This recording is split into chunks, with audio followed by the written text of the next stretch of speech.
to remind, for we don't live history again. As I said, I have the honor of introducing Pete.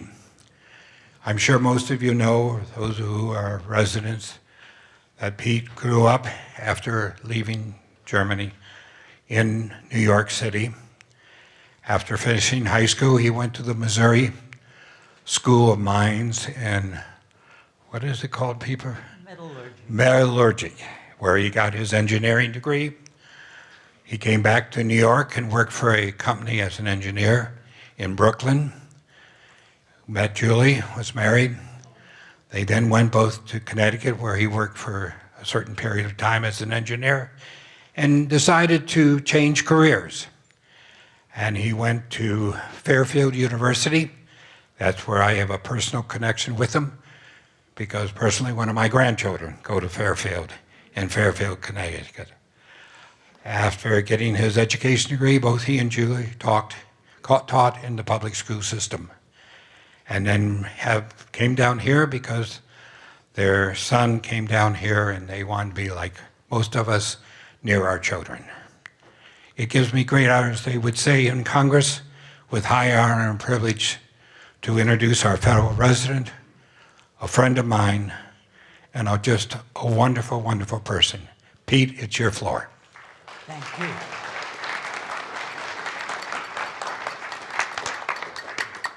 Okay, before I start, let me just... I forgot, Pete. Turn off your phones, please.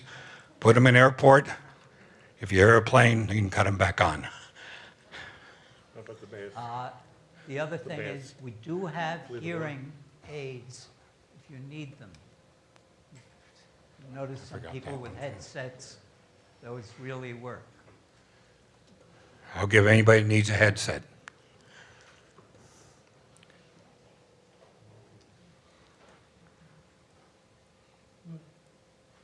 Not this? Okay.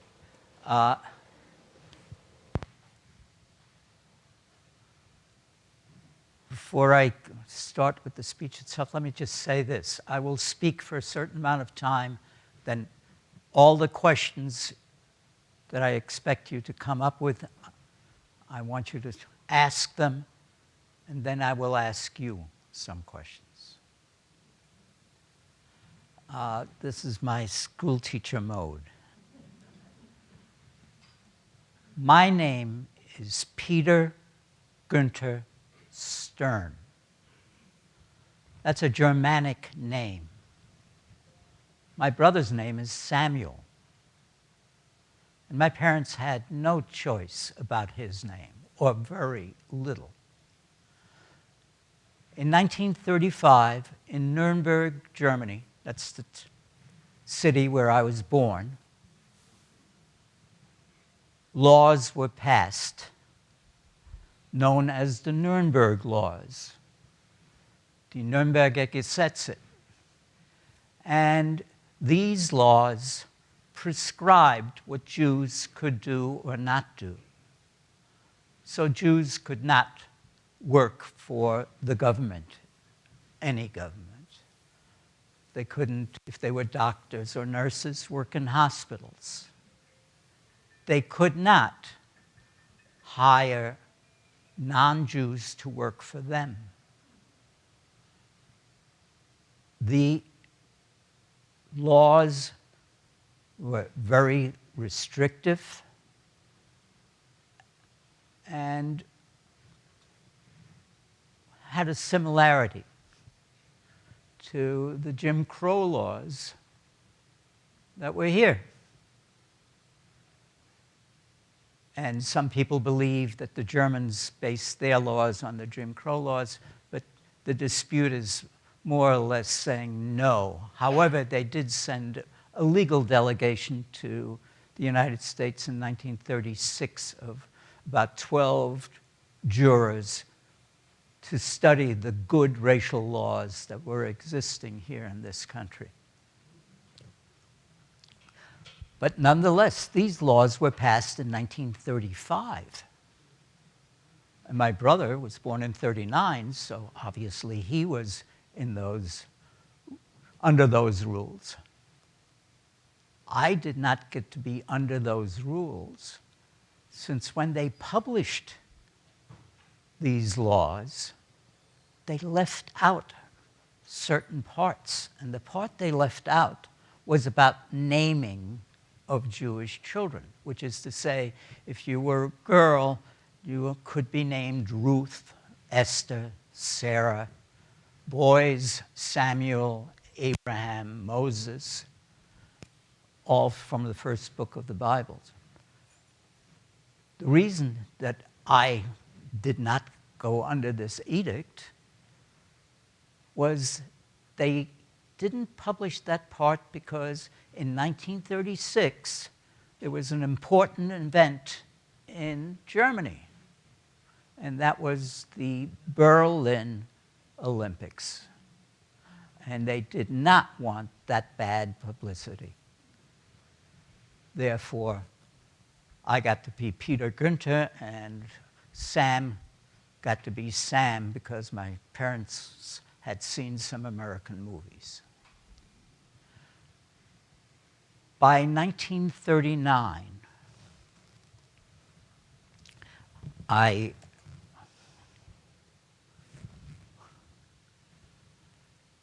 the way, that's my family. And my family consisted of my father, Arthur, and he was an auto mechanic, quite successful, had his own business, and had a reputation as an auto electrician as well as auto mechanic. My mother, who worked at home, and my younger brother, Sam. By 1939, when my brother was born, we had already been moved into what was known as a Jewish house or a Jew house. And in in Nuremberg, there were about 52 of them, because a lot of the Jewish population had left, and those that were still there were basically kicked out of wherever they were living. The house that we lived in was near the railroad station in the center of town. It had been, maybe at the turn of the 20th century, pretty luxurious home. But we had 5 families living in what had been once a luxurious one family home. We were there until, well, 1941. Let me just say, though, what happened to my father. When he lost his business because he could no longer practice, he then went and taught at the Jewish school. And this school, he was training young boys to be auto mechanics. He basically taught them shop. And let me just show you a picture of the kids that were in this house. Not all of these kids were in this house, but the 3 in front and the one right behind me. And for those of you in here, let me just use, I'm the kid with the crossed bars on the left-hand side. We were living there, and my father was teaching. And these are the young men and boys that he taught about auto mechanics. By 1941, November 1941, an order came to send approximately 1,000 Jews from southern Germany, Bavaria, and Bavaria is, let me just, oh, whatever. I can do this, methinks. There we go. Is down here. And I have it right under Munich. And above Munich on that blue line, which is the Danube, is Nuremberg. And the order was that 1,000 Jews shall be shipped from there to, not that route. Well, I lost it. Here we go. Oh, here I went. At any rate, we were sent to Riga.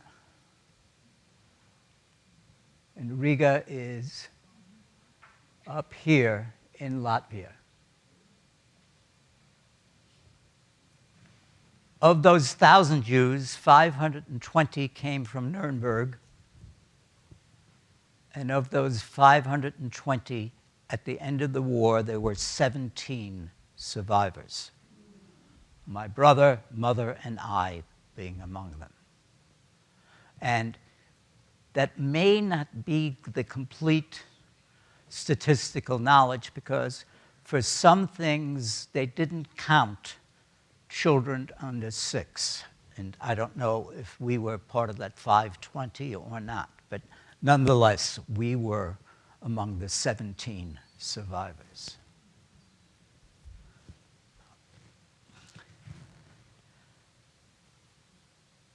The place that we were sent to,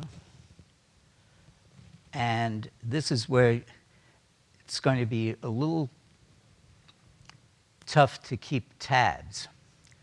There were a lot of movements, and the time that we were in certain places is fungible, which is to say, you are relying on the memory of an almost 6-year-old through 9-year-old individual.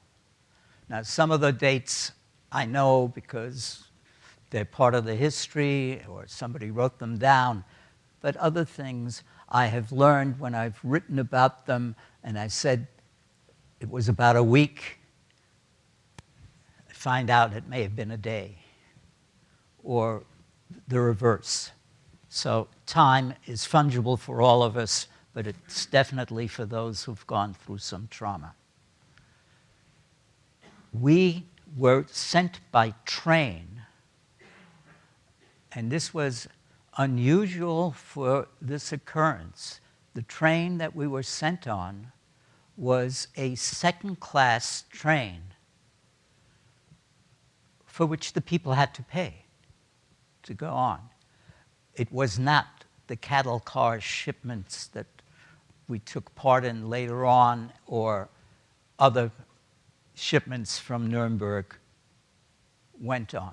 By the way, there must have been about 6 other shipments that went on from Nuremberg later on, none of them going to Riga, and on some of those shipments there were no survivors. So it was essentially the luck of the draw. Murray, there's a seat up here.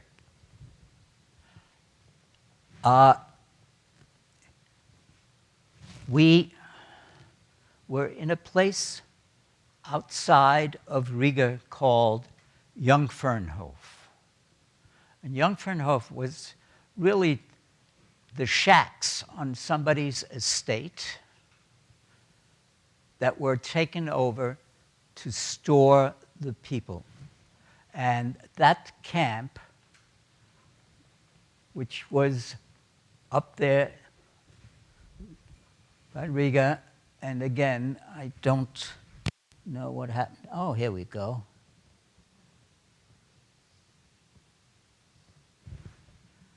Wrong place. Up there, where was right next to Riga. We left November 27th, 1941, arrived November 29th, 1941. On November 29th, because they knew shipments were coming to the ghetto, they emptied about 15,000 people out of the Riga ghetto and took them outside of Riga at a place called Rambula and machine gunned them. This was about a 3-day operation.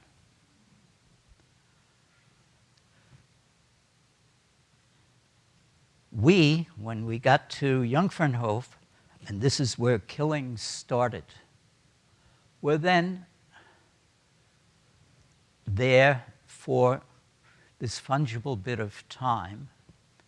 I had thought it was about a week to 3 weeks, but it might have been less.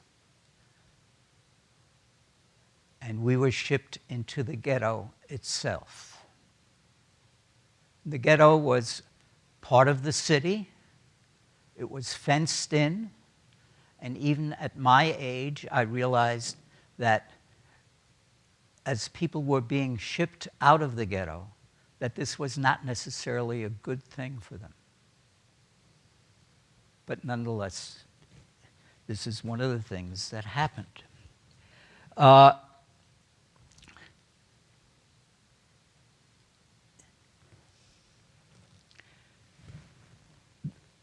I would like to point out also that you can see up there that there are things with skulls and crossbones on them, some red, some black. The black are the places of slaughters, such as the one I just mentioned, Rambula. Babi Yar, which is something that happened further east, is another one that's quite famous, where numbers of people were killed, essentially all at once. The red skull and crossbones are at those camps which were designed as killing camps. People were killed in all camps. But those camps, Treblinka, Auschwitz, all of those were designed to murder. Now, getting back to me. We were in that ghetto for a little bit of time, and I can't give you that time period. But nonetheless, my family, was taken out of the ghetto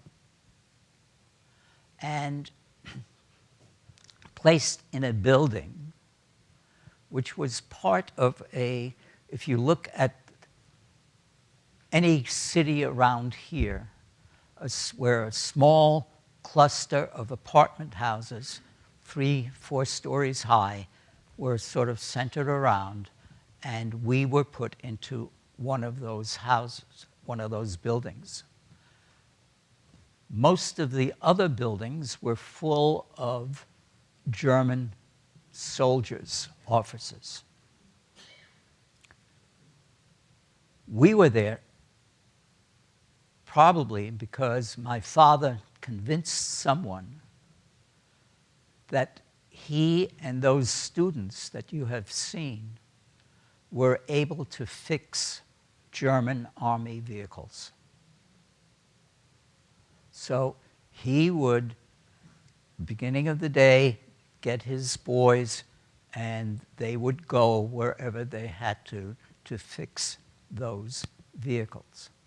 Now, the people in that house, and there were Latvian as well as German Jews, were there also to work. And what they did, they sorted the clothing of the people who had been killed.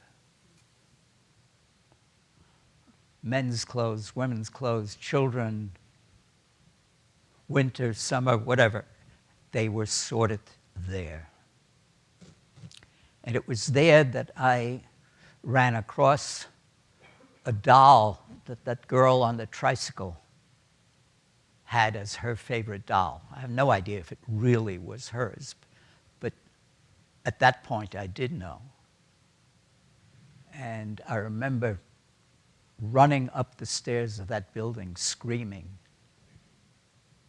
But nonetheless, that's what that place was.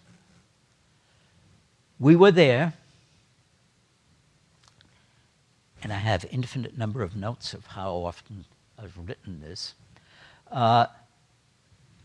for a while, and then we were moved to a garage, which had been originally, again at the turn of the century, stables. But this is where the army vehicles were being stored. And again, we were there in one room, family, which had a kitchen. My mother cooked, and I think she cooked for all the boys who worked there. As concentration camp stories go, this was not bad. My brother and I played with the son of the officers who was in charge, as was the case in the house where they were sorting clothing. He had a son, and we played there. We were there for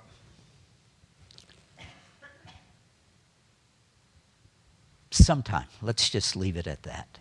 And we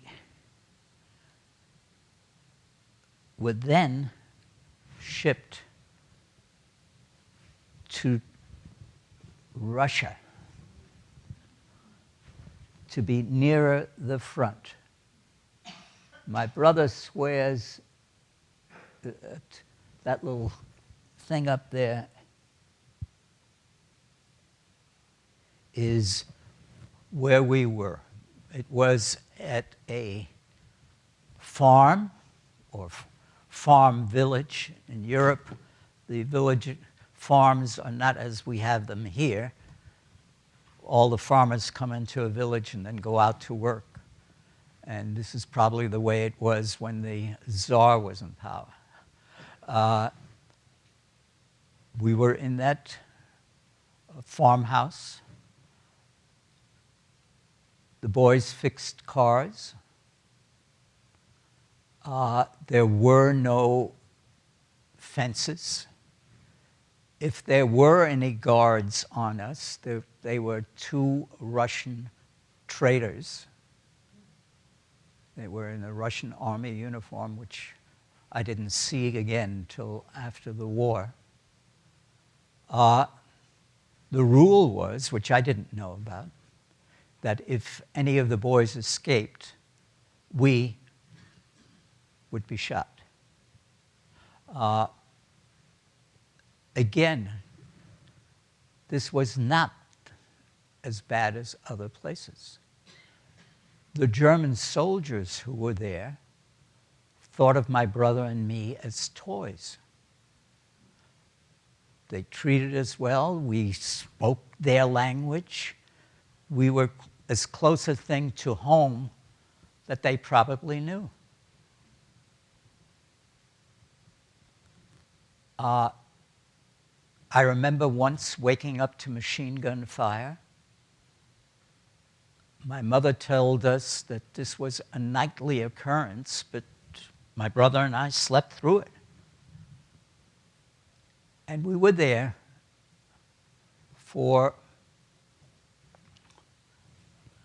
I have over here, From early spring to early fall. At this point, it became untenable for the Germans to keep us there, because by the end of 1942, they were losing the war. And if you look back at things, they had really already lost the war. After the Battle of Stalingrad, they no longer really had any offensive maneuvers. It was essentially defensive fighting. But nonetheless, they had to move. So they broke up that camp. The boys, oh, I forgot to tell you something that's very important before that. While there was a point where my father and perhaps some of the boys were taken deeper into Russia to a city to fix a transformer or generator. I have no idea which had been damaged. And while they were there was an attack by Russian or guerrilla forces. And my father saved the life of a German officer, someone who had a lot of juice. And I'll explain that in just a little bit. When everything broke up, my family was placed in the men's civil prison in Riga.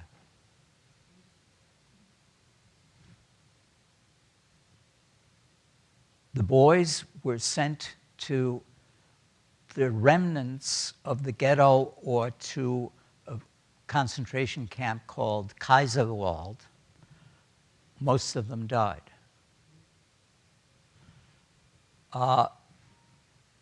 We were in this single cell in this men's prison for about 3 months. My mother never left that cell.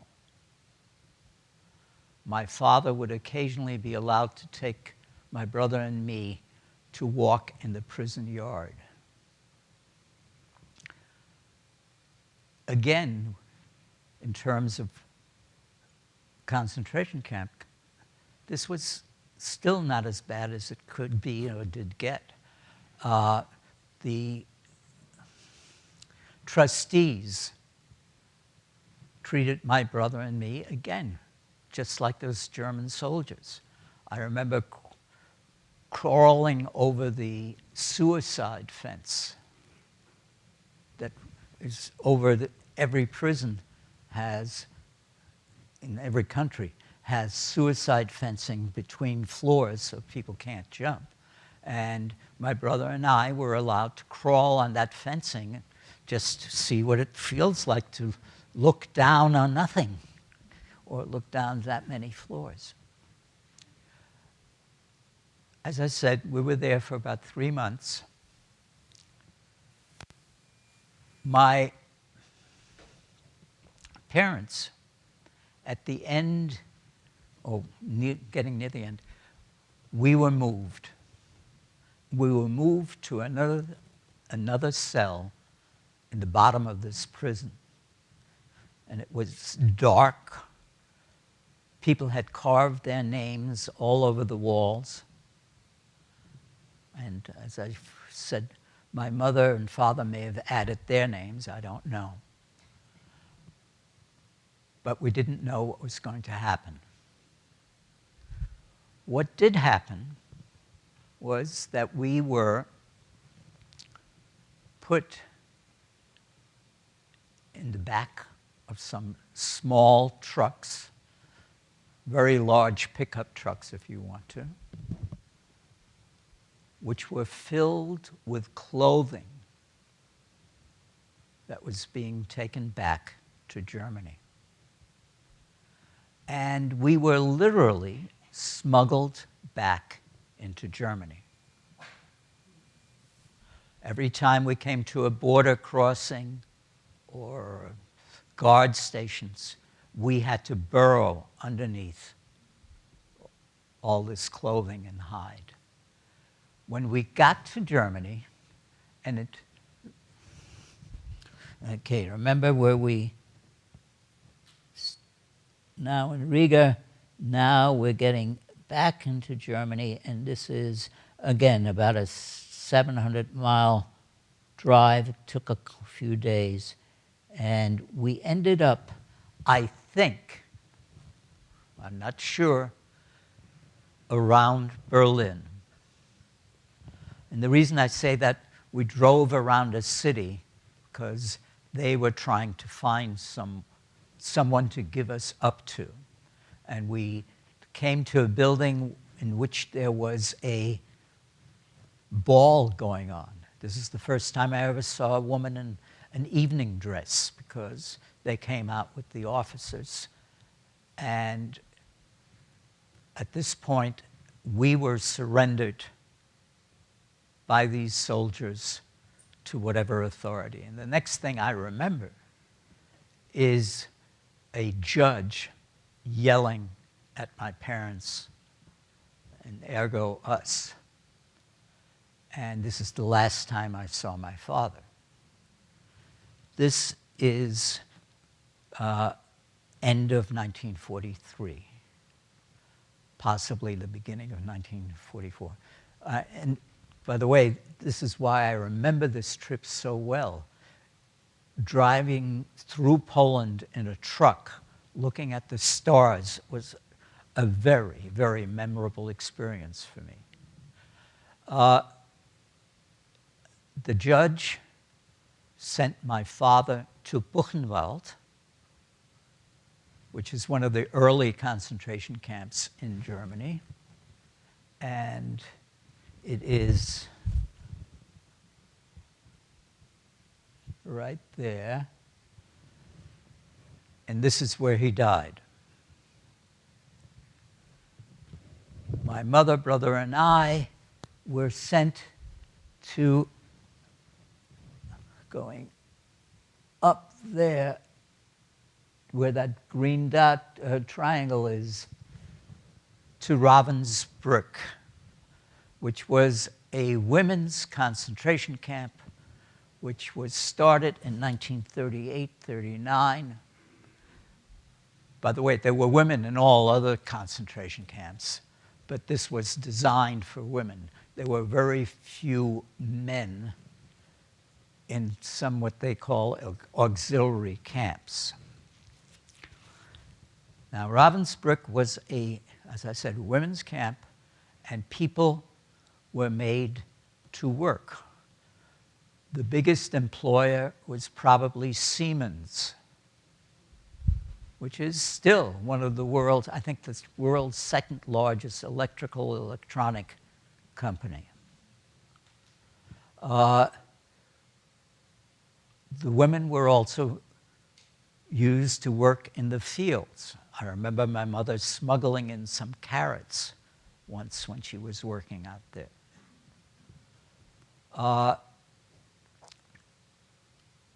The other industry that was very large was the clothing or military clothing that was made around there. The factories were literally built next to or on to the concentration camp. Some of the older women who couldn't work there were sitting around and knitting socks for the army. One of the things that they did, this was also the place where they made coats for the officers on the Eastern Front. And those coats were lined with the fur of the clothing that we probably delivered.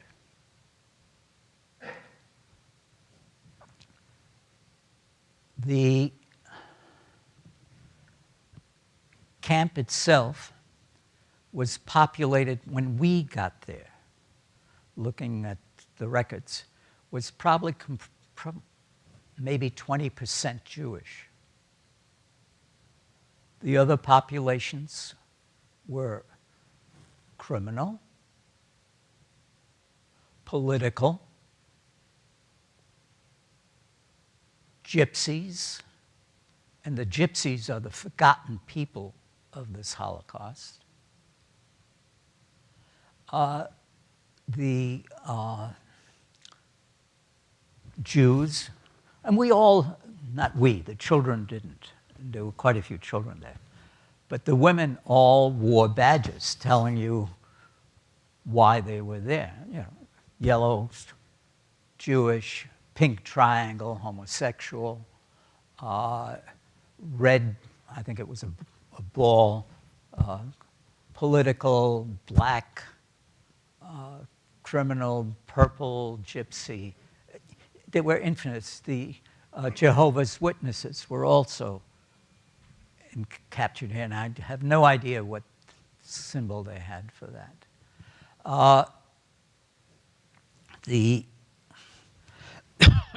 Excuse me.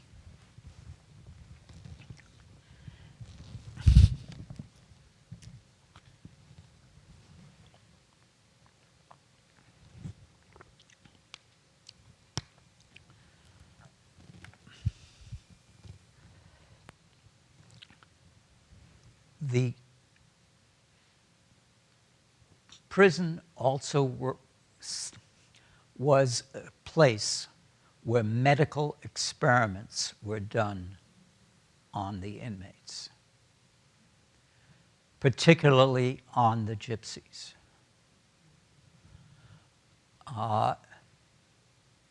Many of the women, the younger women, were sterilized. Operations were performed without anesthesia, or some with. There was a whole lot of experimental and research done on antibacterial agents, so they would literally wound some of the prisoners and then see how effective the medication might or might not be. As I mentioned before, the Germans were losing the war. They were emptying the concentration camps in the east, and more people were being pushed into the camps that were further west. So the population from being 20% Jewish went up and up because most of the concentration camps in the east were Jewish. We lived in barracks, except the new people, they were then pushed into tents. They erected some large tents because things got to be worse.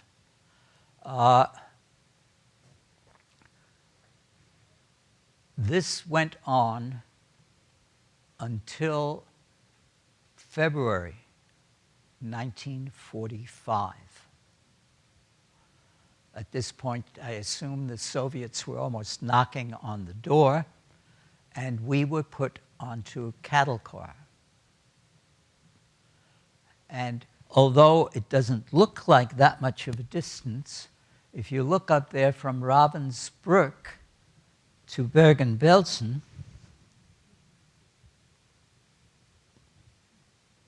it took a few days to do that trip by cattle car because quite often that train was just put on a siding. Or it didn't move. I don't know what they did. It was packed, and even though it was in the winter, I remember being warm, too hot, thirsty, and there were 2 holes in the floor for people to relieve themselves. So it was a horrible smell and a horrible condition. And I didn't mention it before, but one of the things about all the concentration camps, when you think about all the people there with very, very limited opportunity to wash or to take care of themselves, one of the biggest factors were the odors. So if you read any of the memories of the rescuing soldiers in any of these camps, they were aware of the camp before they saw it because they smelled it. And this is not only the death camps. And by the way, Ravensbrück, as that year progressed, had built a small gas chamber and crematorium, and they estimate, it depends on what source you read, anywhere from 5,000 to 20,000 people were killed in Ravensbrück, yet it is certainly not listed as one of the death camps. I have written something first in 1985 and then updated it about 2000 or something, which I will hand out to anybody who wants it, and if you don't get one or don't already have one, let me know and we'll get it to you. But I printed up a limited number because I just didn't want to waste the paper. But what was I going to say?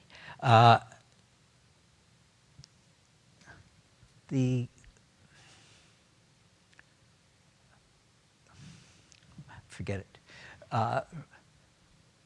Ravensbrück was, after we left it, was liberated by Russian forces. We were sent to Bergen-Belsen, as I said, and Bergen-Belsen made Ravensbrück, as bad as it was by the time we left, seem like a rest camp. They had stopped doing anything seemingly for the prisoners. There was very little food, and I remember having to scrounge for water. By April 15th, 1945, we were rescued.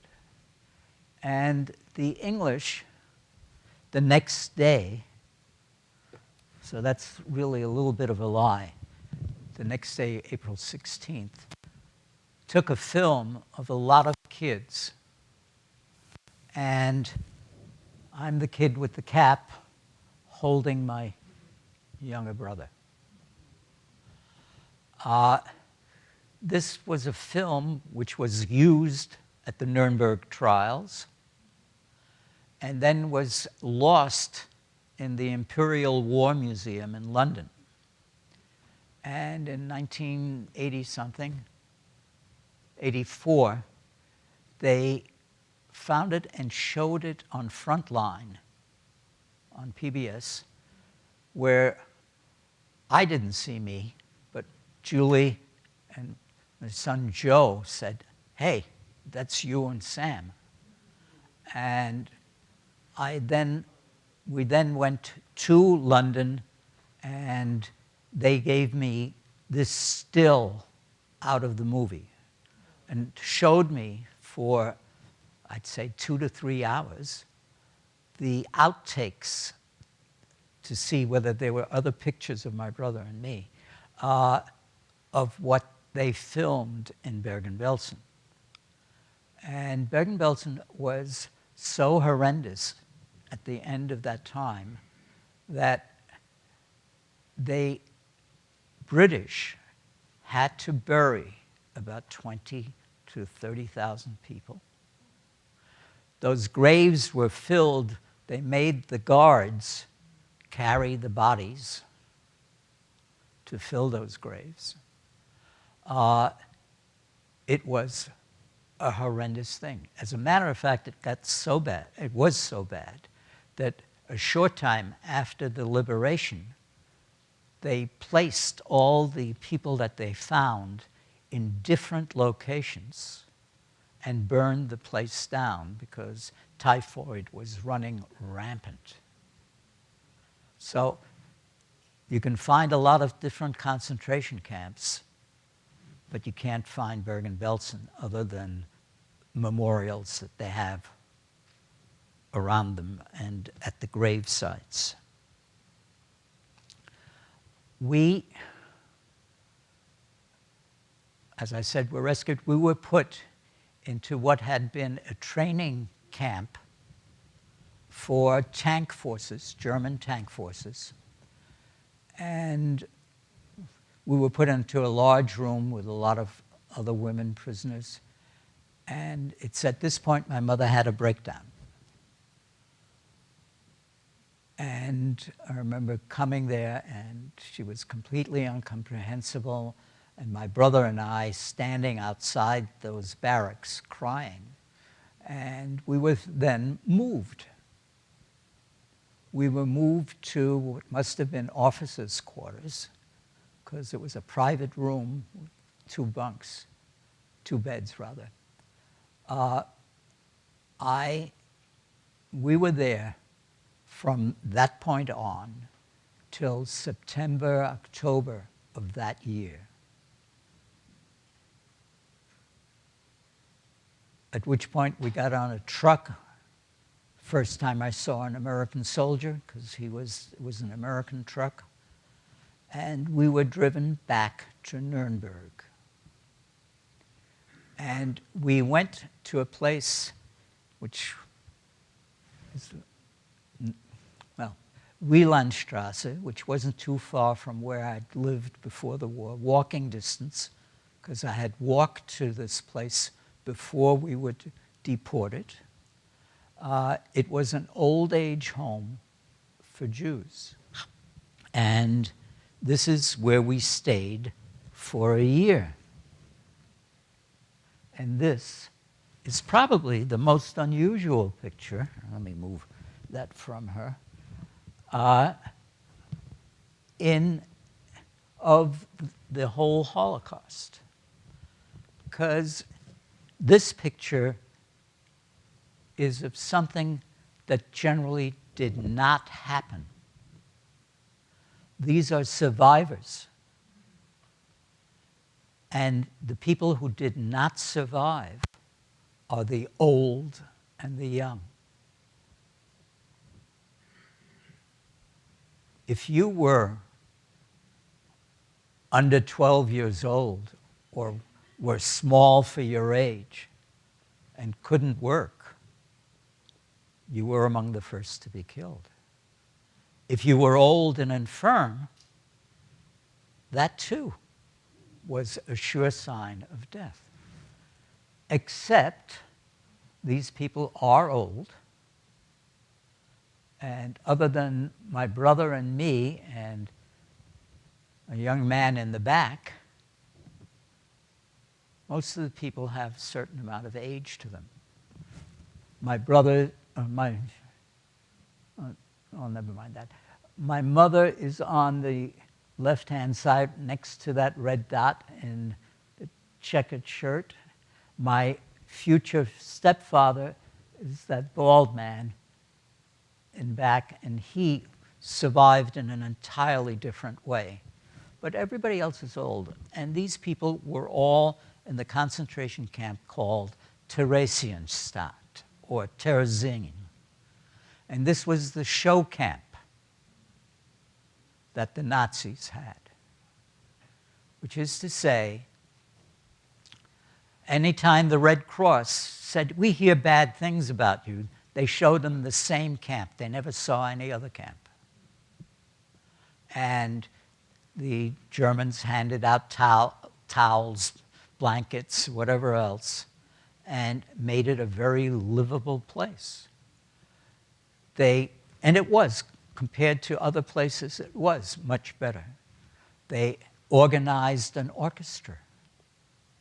They did a lot of things. As a matter of fact, they made a film to show you how good life was in the concentration camps. And then they couldn't show it. Not because they had lost the war, because they had finished it, I think, in 1943. Because if they tried to show it in Germany, there would have been a revolution of people trying to get into that camp, because things had deteriorated in Germany to the point that this was better than being advertised. These people were selected to be in that camp because they were heroes. The men were heroes of the First World War. So I know 2 of those guys were amputees. There may have been more. This is the place my maternal grandparents died. My grandfather was a hero of the First World War.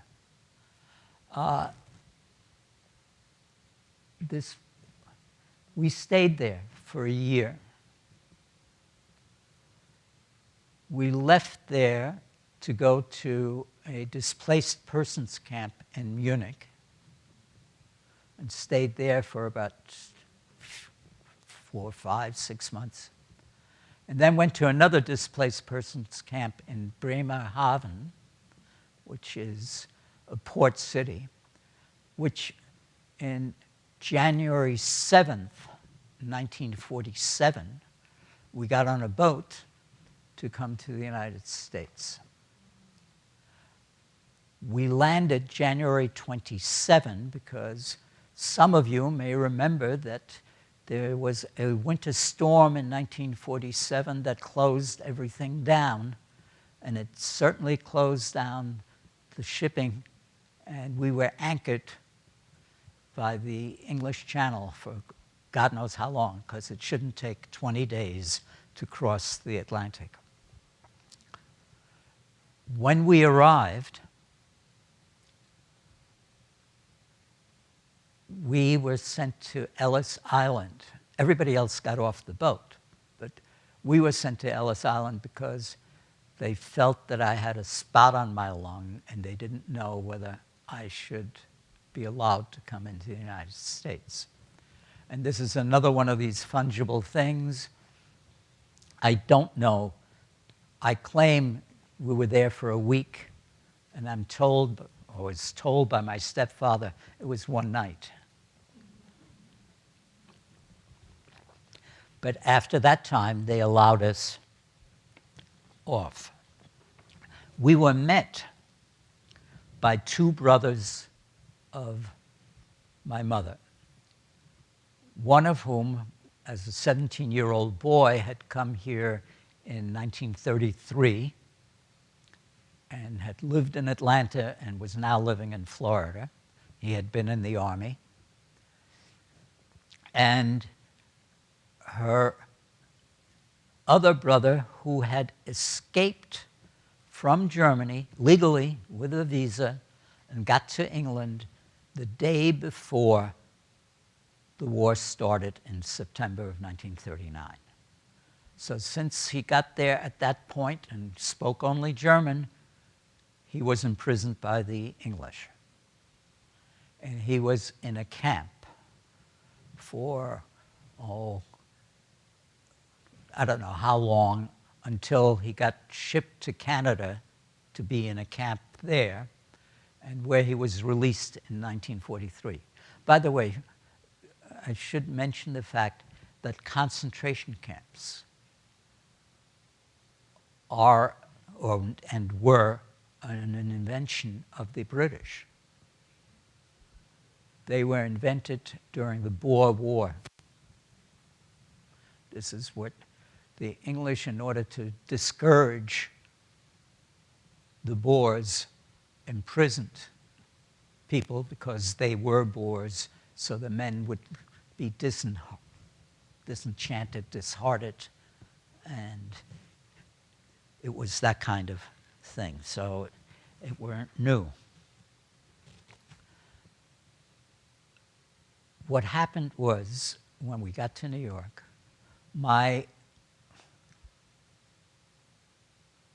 the promise that was made by relatives, again, of my mother in Atlanta to take us in did not come through.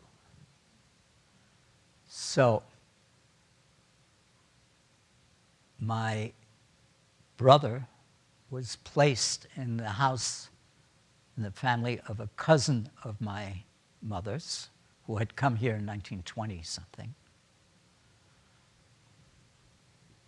My mother got a job as a live-in maid in Queens, and I went to Florida with my uncle to gain my health back, which I didn't know I had lost, but nonetheless, I went to Florida. And this also was something of a traumatic thing. This was the first time I had been separated from my family. I came into a family where there was a young one-year-old. My uncle had just started a business. His wife was ambitious and didn't exactly want an 11-year-old boy in the house. The only things that were familiar to me were the Shell gasoline sign, which is the same all over the world, and the way Black America was treated. This was déjà vu all over again.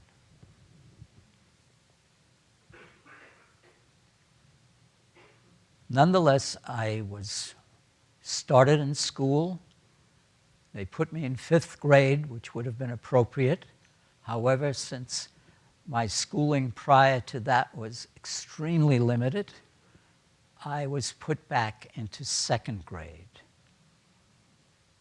At the end of the school year, I went back to New York.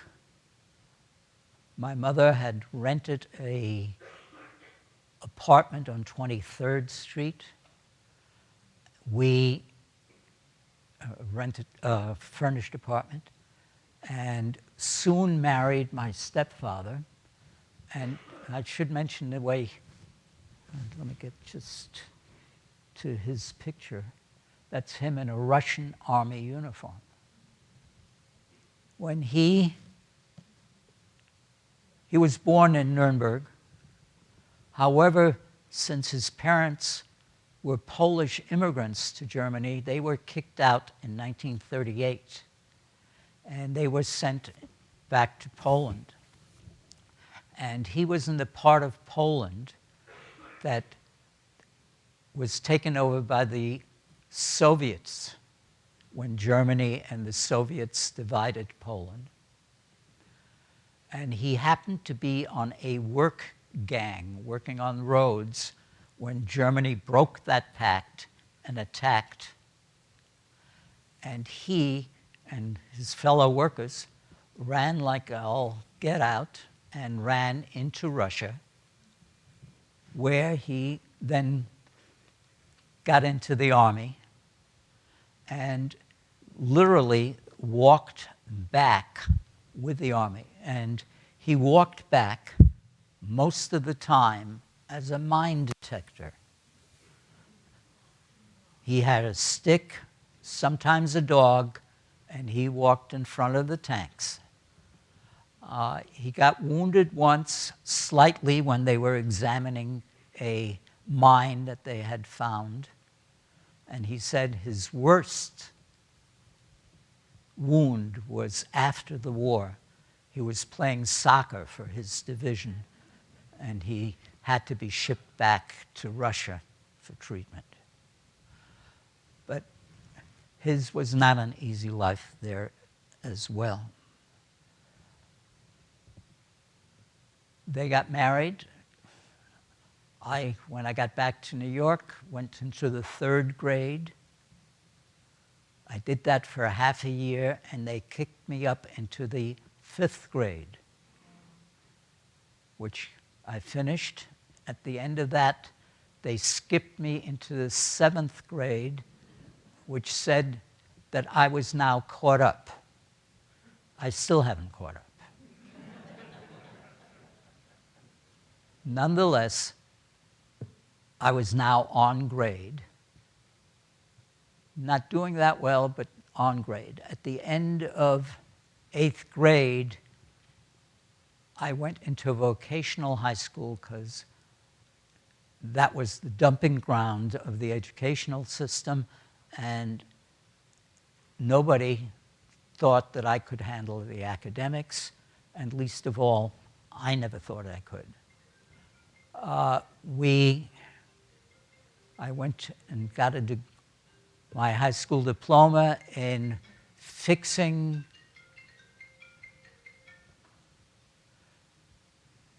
the refrigerators. I never worked in the trade. At the end of high school, I got a small scholarship to a community college,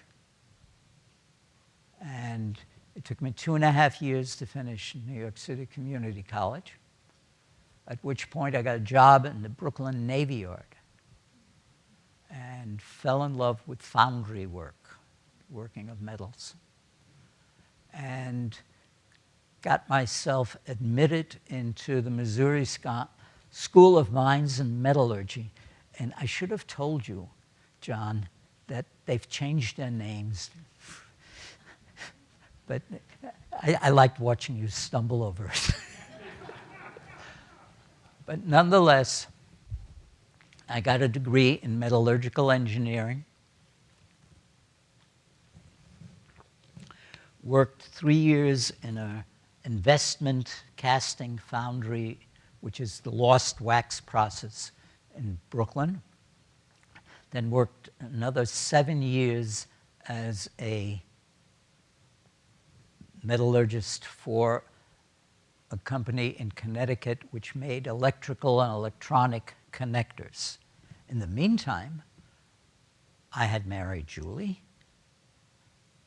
and we had one child, and by the time I switched from engineering to teaching, the other guy was on the way. Or no, not quite. But nonetheless, we had plans. I then worked as a science teacher for 30 years. And did a lot of other things. But then eventually I came here. Now, I'm going to open it up for questions. And then, as I said before, I will ask you a few questions, very few. So, any questions? We have microphones.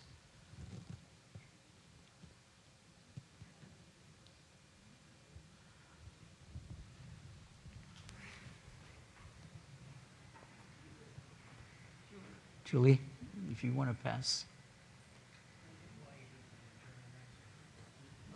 Let me just say this. Good.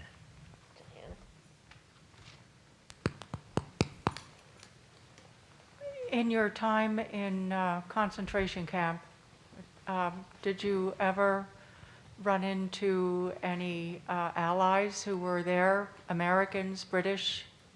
The Ravensbrück was a unique camp in that there were people there who, for instance, I got one. The sister or sister-in-law of Mayor LaGuardia of New York was in that camp. One of the princesses of Norway was in that camp. But I certainly don't remember meeting anyone like that. Julie? Yeah, okay.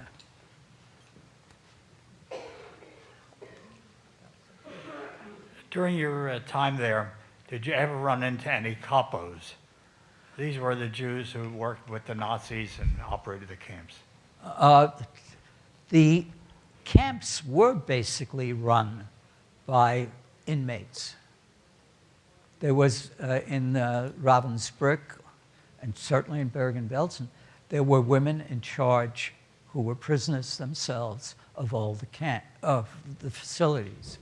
So, yes, some were better than others. The woman who was the head capo in Ravensbrück was killed by the inmates when they were rescued. This is something that happened quite often. By the way, something else I should mention, many of the people who died in the concentration camps at the end died unnecessarily, and they died truly from kindness, because the soldiers, not having seen anything like this before, shared their field rations. And the richness of that food compared to what the bodies could take just was too much. The Russians, I guess based on experience, had a rule that said that if you come to a concentration camp, you give water, and that's it. And they brought the people up using gruel or whatever else, cereals, as not to do any more damage.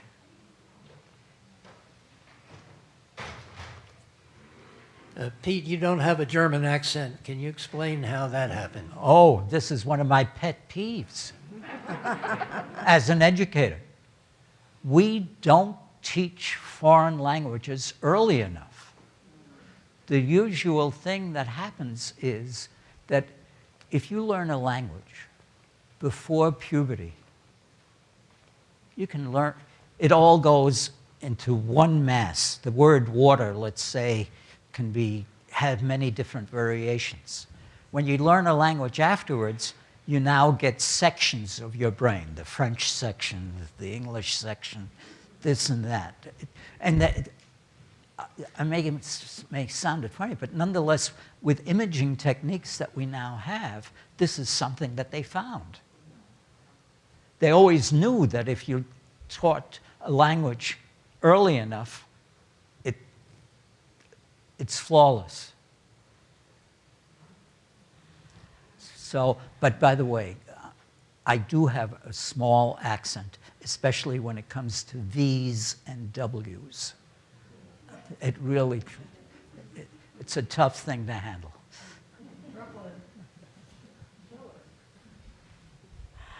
Pete, you spoke about being smuggled out under that clothing. Mm-hmm. So first of all, it seems as if somebody was trying to save you. Yes.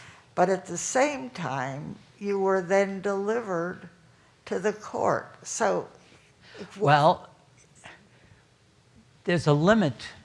Any of you who've been in the military can tell you there's a limit to how much power you have, no matter how high you go up the ladder. I was told, my mother told my brother and me, that my parents had been offered pardons for being Jewish if they would give up my brother and me.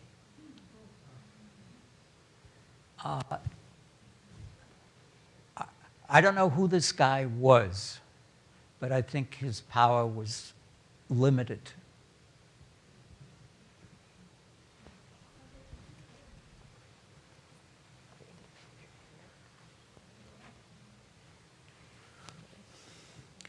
Pete, thank you very much. It certainly is something we all... We're not done. Oh. Oh, I'm sorry. I'm sorry, ma'am. One, Okay, Pete, have you been back to Germany? once in 2011, the city of Nuremberg asked my brother and me to come back for a commemoration of the date that we were kicked out. In November of this was basically the 70th anniversary. No, I have a mic. I don't need yours.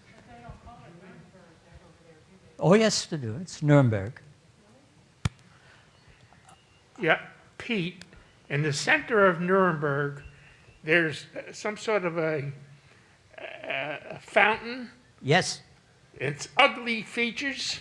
Mm-hmm. You remember that? Yes, very much. That's I not. was in Nuremberg, and one of the people I was with, who was an academic, looked at the statue and said, "Nothing has changed." That was, again, near the center of town. This is part of the old city. It's a beautiful old city. This is where Dürer comes from, those of you who have some knowledge of art. Yes, sir. How is it that your father-in-law got to that camp where you wound up? He wasn't. I thought he's in the picture, though. That was the last picture. We were all in that house where the returnees were. He wasn't in any camp. I thought you said that the man standing next to your mother was your... Yeah, that's my, but that was, let me, That one. okay, this isn't a camp picture. All these people, other than he, my mother, my brother, and I, to my knowledge, were all in Theresienstadt. He wasn't. Well, how did he get there for that picture? He literally, at the end of the war, the Russians said all nationals from other countries who fought with Russia can return to their country. So he got on a train and was going to Poland, but he did not get off in Poland. He attached himself to a group of Greek soldiers and then got off where he wanted to get off. Pete, Claire, wait up, you need a mic. Pete, how did you manage to switch from vocations to teaching? Okay. I went, it was a question of leaving the Connecticut where we were raising our kids or going somewhere else for a job. Metallurgy was dying. The Brass Valley, which is near where we are, died. I mean, it just economically did not make sense anymore. About, I guess 6 years ago, I met a guy in Oak, living in Oak. Mm-hmm. I think his name was Schwartzman. He was in the U.S. Army. He was from Wilmington, Delaware. And he was in the Army. He finished up there around Ravensbrück, that North Germany. Mm-hmm. Did you know him? No. Okay. By the way, John Springer, who lives in Building 4, is a survivor of the camps.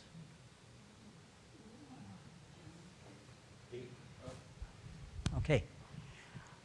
Yes, Claire. if you were speaking instead of us to a group of high school students and had a single message for them, what would you say? Well, we're going to get to that. And if I'm not going to answer you, I will answer you at the end of that. Okay. Pete, as a follow-up to that last question, do you have any take on the persistence of anti-Semitism that is taking place throughout our world? No. I think we will talk about that in just a second. Yes, Rick? What happened to your brother? Oh, he went and got to be a professor at Boston University. He got a degree in physics, then got a master's in biophysics, and then a doctorate in biology. And he taught up there and got to be administrator as well. And he retired in 2003. Okay, I'm going to ask you the question that may answer some other things. Now, when I deal with kids, since they're much easier to work with. I asked them to divide into groups and answer the following question. Why is it that we survivors come and talk to you? What is it that we want? It's certainly not to spread my dulcet tones all over the place. It's why is it that we talk? And I can say this, all of us generally ask for the same thing. Now, when I ask you to give me the answers, I will not say, yes, yes, yes, that's what I was looking for. I will ask for somebody else. Maybe somebody else has a different reason. I want to hear as many reasons as you can, and then we can talk about what that all means. Now, think about it. Why is it we come and speak to you?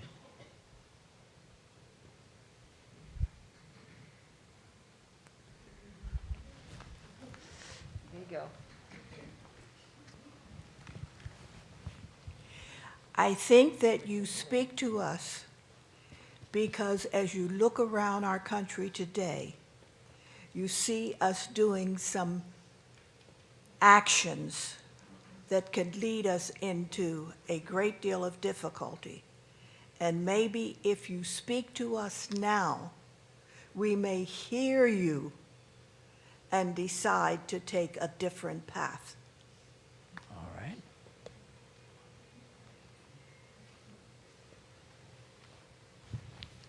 There's somebody in the back. Now, we should never, ever forget, and we have to always remember and keep our antennas up, that it should never happen again. Okay. Go ahead. Oh, as the daughter of a German father who was in America, by the time I was born, he had become an American citizen. But I grew up speaking German, and I didn't learn about the horrible circumstances until I was much older, of course. But I still feel guilty, and probably always will, for what happened. It just doesn't go away. One of the things, I'm going to break my own rule and say, it is not to spread guilt that we speak. I would say that in learning the history of a people, I don't care who that group of people is, you get a clearer understanding of who they are, where they've been, and the things that are important to them.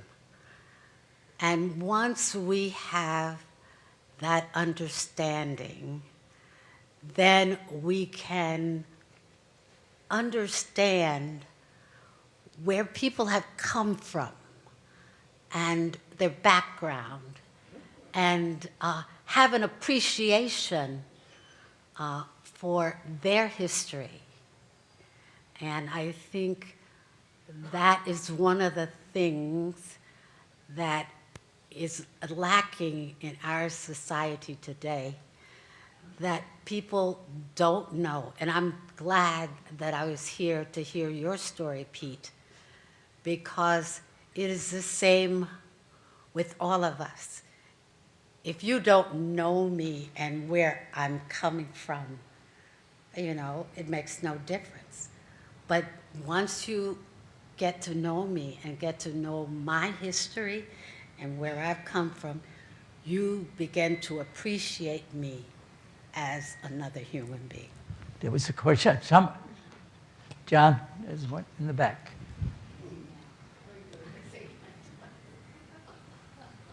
So I think it's really important to like talk about the Holocaust, you know, have the survivors tell their stories, because like the Holocaust is one of those events that like it's an alarming number of people straight up think it didn't happen. And I think it's important for people to like like actually understand the history behind it so that they're just more informed. Like I know people that went down that really terrifying rabbit hole of straight up thinking it didn't happen. And I don't want to see more people become like that. It's terrifying. I think you can see the rise of neo-Nazism rising in the world and in this country. And I think people have to be aware of where it begins. And I can see the roots of it starting in this country. And I think you have to be aware of what's going on so that it doesn't happen again, because it could. I think we need to hear a story from those who were there. You I hold think- it further away. Your I will. hearing thing I know. is interfering. I think we need to hear the story from those who were there. First-hand information is the most important. And particularly many years ago, perhaps maybe not now, I'm not sure, there were so many deniers. And that at least those of us with open minds, those are non-Jews, will understand more if they hear more stories that were personal. Yeah, the problem is that Pete was one of the very few that remember and can talk about it, but there are millions that never got the chance to talk. They were killed. So I'm glad that you open your mouth and you say what you have to say. It's very crucial. Your story makes it more real than reading it in a history book. Thank you.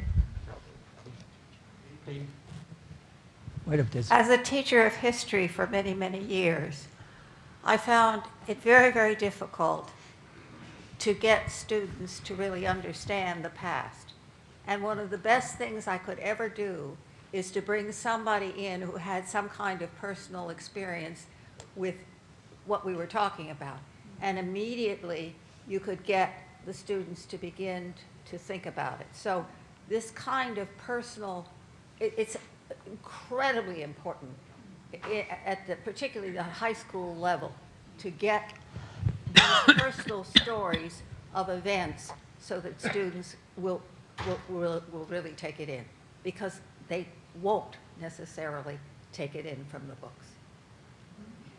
One of the things I used to do is use original documents too, so that it was as though somebody was in the room.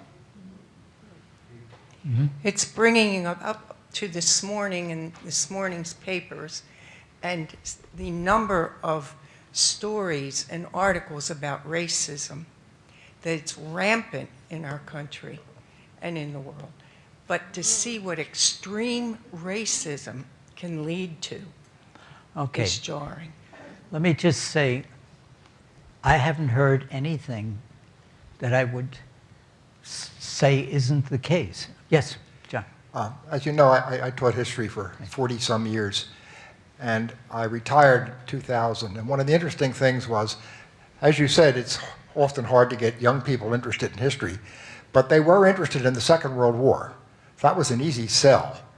And there was suddenly a generational change about 1998, when students coming to my class at community college were no longer interested in World War II. They had the same attitude towards World War II that our generation had to World War I. You know, it was long, long ago, and why should I be bothered with that?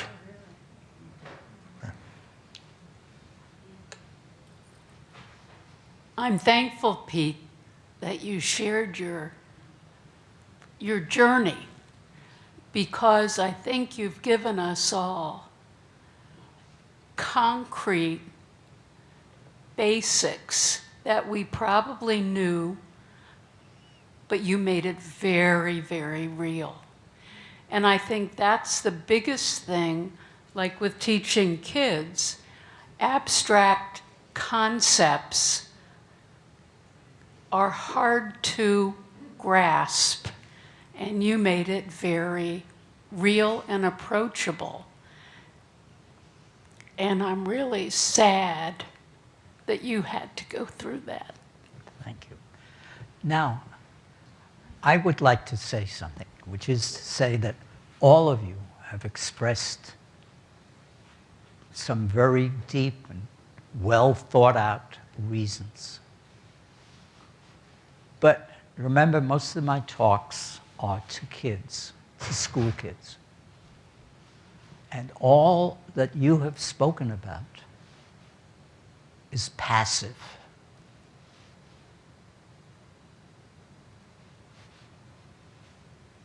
I want those kids that I speak to, and maybe I'm only speaking to one at a time, to be active. So my question is, what do I want my audience, those kids, to do? You have listened, but what is it that I want from those kids? Judy? Pete, as a child, you're talking in a very matter-of-fact fashion, not showing a voice of pity, telling your story, would have made an unindelible impression upon me and made me always aware of the dangers of oppression and oppressive people and willing to fight to prevent that, such oppression. Okay, so what does that fight entail to a sixth grade kid? What do I want those kids to do?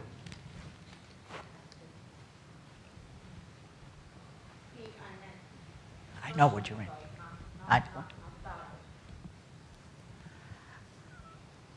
I think you want them to see this not just as the past, but that something that maybe they will do something about. If Okay. they hear somebody say the Holocaust is not real, you want them to say, I heard somebody who lived through that and it's real.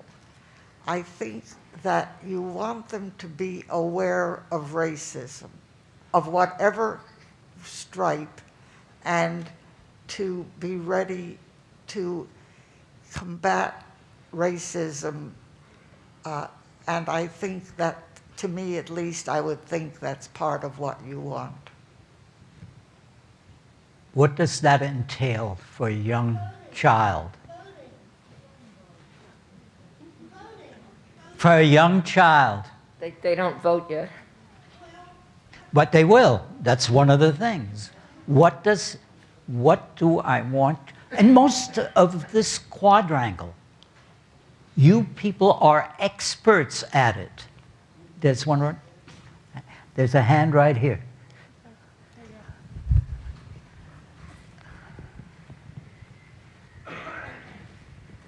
Isn't it to like not only listen, but to also learn, to like not let it go through one ear and out the other? Hold it more like that. Wouldn't it be to like actually learn from what you're spoken to and not to just listen? Well, yeah, but I want some action. It was behind you. Let us said like to. protesting against things? Let me just say To this. speak up. In the sixth grade, the answer comes very quickly. And I don't know, maybe because they remembered their mother or father saying, be nice. Be a human being. Speak up. Participate. And when you get old enough, vote.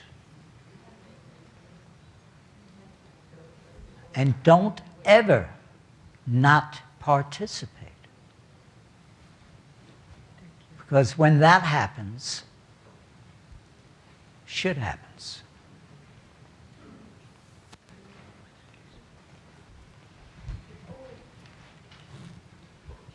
Yeah. Recognize oppression or potential for it. Yeah.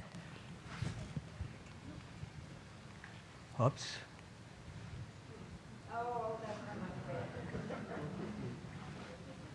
That's it.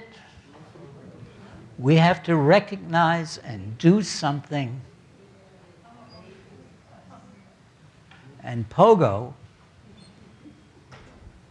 is not just a comic character. Thank you, Pete.